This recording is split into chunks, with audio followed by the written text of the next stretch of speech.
First Unitarian Church of Hamilton. We're close to the downtown core, and we've been providing a liberal religious alternative in Hamilton since 1889. We believe in stewarding the earth and reducing and reusing and recycling. So this building used to be a hardware store. Hard to believe a hardware store could become a church, isn't it? Well, we've done a pretty good job because we have an amazing community. I'm Reverend Victoria Ingram, and I'm the minister here at this wonderful congregation. We're here to affirm the sacredness and mystery of all life. We encourage theological exploration and spiritual growth. We believe in religious freedom and respect for all faith traditions. We practice social justice. We're concerned about peacemaking in the world. And, as I mentioned, the responsible stewardship of our planet. You may not have heard of Unitarian Universalism before. We've been around a long time as a religious faith, but we're kind of small compared to Catholics or Presbyterians or United Church folks. But people are often curious about our faith tradition because we offer an alternative. We offer a place where people can get their questions answered by interacting with others and thinking about what they believe. We believe that what brings us together and strengthens us as a faith community is our belief in the power of our covenantal relationship. It's based on love. It's based on unconditional love, which we believe is derived from God's unconditional love. Yes, God's unconditional love, even in a faith that doesn't always feel comfortable with the word God. It may surprise you that Unitarianism is the third oldest faith that emerged from the Protestant Reformation. Our church, our faith, started in Transylvania. I know it's a joke now, but back in the mid-1500s, Transylvania was a very important place, especially theologically. At that time, it was ruled by King John Sigismund, and he was a Unitarian. Again, it won't surprise you to know that he was the only Unitarian king that there's been so far. Anyway, as a Unitarian, King John Sigismund was very concerned about issues about religious freedom and what should happen and what should people be able to follow as their faith path. It wasn't unusual at that time for monarchs to choose a faith and then everyone in their realm had to go along with the king or queen's religion. And you know what kind of problems that's caused. John Sigismund felt that there needed to be an alternative.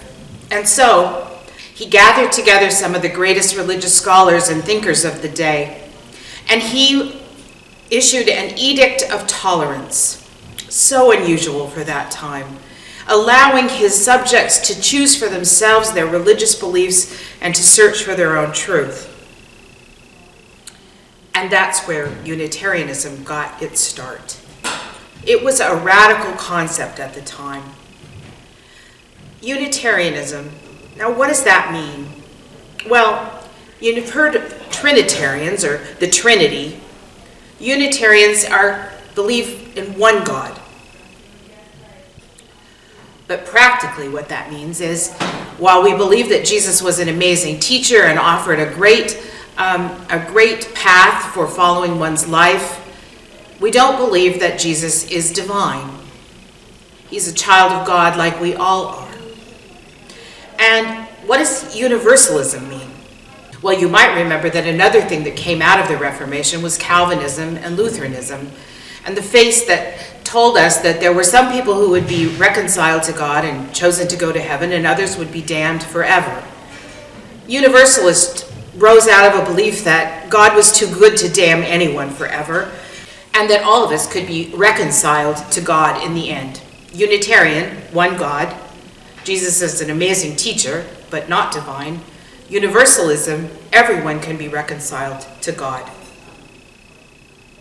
Now, not surprisingly, our faith tradition has changed and morphed over the 500 years of practice to to the point where we now embrace a multitude of religious traditions and philosophies and thinking.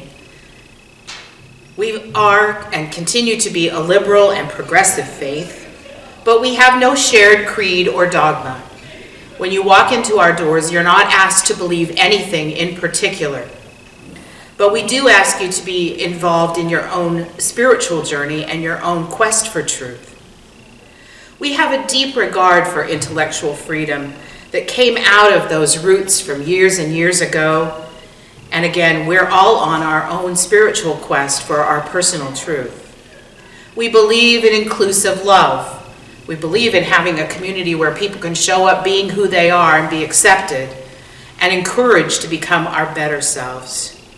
And as I said, we do draw from a wide range of religious traditions and other traditions to make up our congregations, thinking about what's going on in the world and what are the answers to the ultimate questions.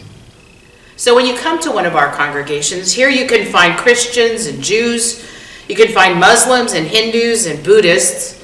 You can also find pagans and peoples who follow indigenous faiths, and you can find atheists and agnostics too.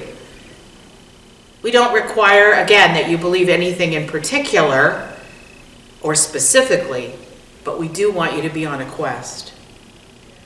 So you might ask, how can you possibly have a group that has so many different points of view and so many different theologies in one room and call it a church? I know sometimes it's kind of hard to imagine what that looks like, but we have congregations all over the world. There are Unitarians and Universalists all over. And somehow we find a way to come together and create strong, supportive, and amazing communities of faith. In our tradition, what we come together around are our values.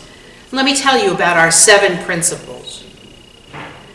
Together as member congregations, we covenant to affirm and promote the inherent worth and dignity of every person. We seek justice, equity, and compassion in human relations. Acceptance of one another and encouragement to spiritual growth in our congregations is vital for us. We encourage a free and responsible search for truth and meaning. We believe in the right of conscience and the use of the democratic process within our congregations and in society at large. Our goal is a world community with peace and liberty and justice for all. And we look to respect the interdependent web of existence of which we're all a part. That's a tall order. So despite the fact that we don't have a common creed or beliefs, that there isn't something that we make you affirm, we do expect you to be cognizant of those principles and seeking to make it a part of your life to live in alignment with the better aspects of yourself and the better aspects of supporting and helping and healing the world. Our mission here at First Unitarian is to nurture one another in community, to serve the larger community, and to inspire action to heal the world. As I mentioned, we draw from a wide variety of religious sources, and I want to tell you about what informs our living tradition. We look to the direct experience of the transcending mystery and wonder.